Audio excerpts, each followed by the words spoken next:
Howdy, Scott in Colorado here. I thought I would share, for a change, a story. This is a war story, not from my own experience, but from my father, who fought in World War II. He was in the European theater. He landed on Utah Beach, and he fought the Nazis.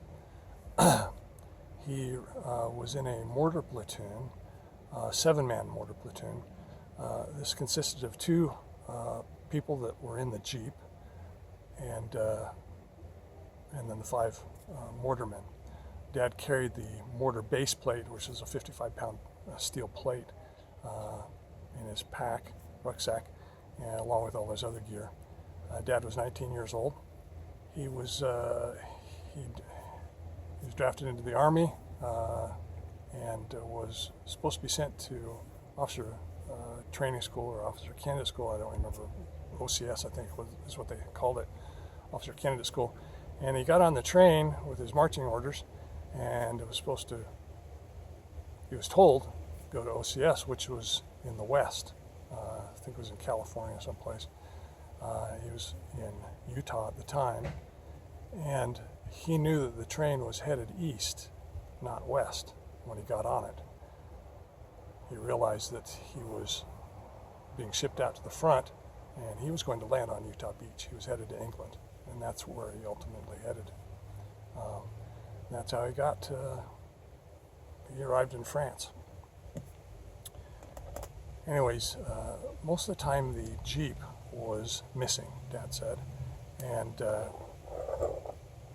was very little communication going on. They had radios, but most of the time they didn't work or was out of range. Dad said that the driver of the Jeep was an unbelievably talented driver. He could make that Jeep do things that were magical. He could drive 50, whatever the top speed of the Jeep was in those days, and maneuver that thing and weave through trees and up over hills and make turns just in the mud and so forth. He said it was absolutely miraculous.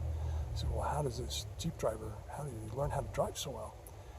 And Dad told me that this guy was a rum runner, and he was a hillbilly from Kentucky or Tennessee or some area in there. And this guy was used to running from revenuers as he ran his business. This man was legally married to 5 different women, and had 5 different families with children living in 5 different states along the Appalachians. This Jeep driver, was missing the front of his nose. Dad said he was about the ugliest person he'd ever met. I said, well, why was he missing his nose? He says, well, he told the story that this rum runner, I guess you can call it, a whiskey runner, a moonshine runner, had gotten in a fight with a sheriff at one point who got him stopped, and the sheriff in this fight had bit off his nose. That's how he lost his nose. Anyways, Dad was setting up the mortar, and the mortar platoon team was setting up the mortar in preparation for a morning attack on a village somewhere in Germany or maybe Czechoslovakia. I don't know where it was. I don't remember. I think it was close in Belgium or Brussels. Belgium or German border, somewhere around there. It wasn't dark yet, and they had, in preparing this mortar to fire on this position in this town, they needed to make sure that there were no overhanging branches or wires where a mortar round would come up and hit this, because what would happen is the mortar round would hit this obstruction and it would detonate, and it could injure or kill the mortar team that was on the ground. Well, the sergeant saw that there was a wire going overhead that was close, and he says, and he ordered he says, one of us better climb up there and climb up the pole and cut the wire. And Dad said, well, there's no need for that. He says, I'll just shoot the wire.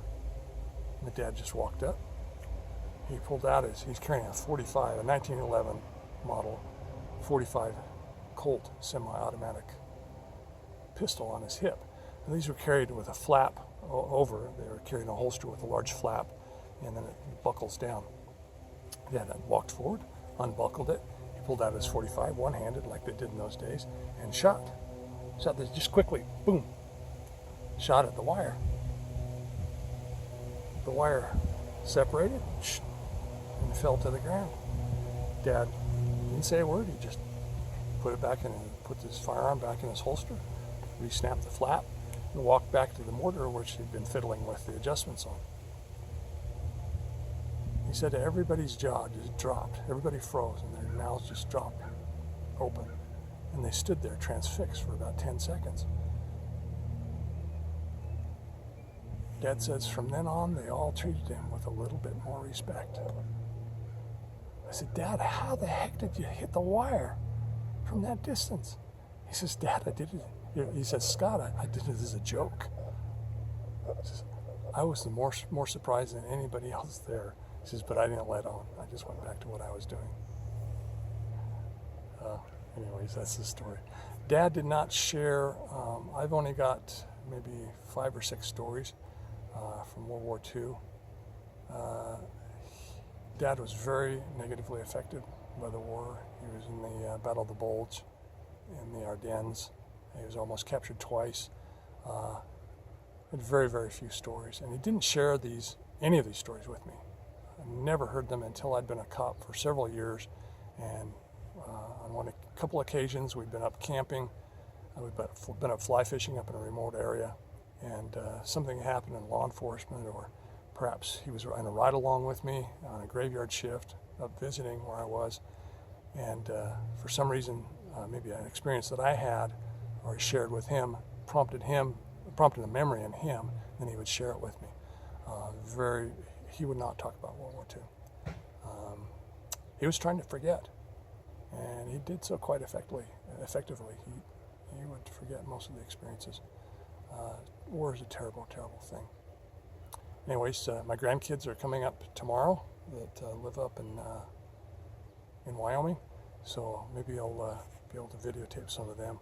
Maybe we'll do an interview or something like that. You'll get to meet them. Thanks, guys. Like and comment if you like. Thanks. Bye.